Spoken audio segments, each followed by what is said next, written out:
Hi mates, we all know that different markets have different products, and this is a 75 kilowatts air compressor for Middle East clients. We customize with a bigger chassis and a bigger exhausting fan to suit the tropical system in the Middle East. The air and oil temperature, the oil filter, and we adopted the AOS inverter for the whole machine system. Amendments, including oil filter, air filter, oil and air separator, and convection filter assembly and the convection filter changing.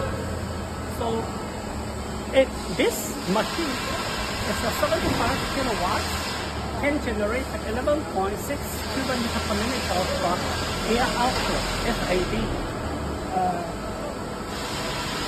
Currently, we customize for our Middle East clients.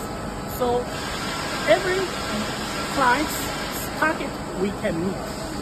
For more information, please contact me or log to my blog at ChinaCompressor.org. Thank you.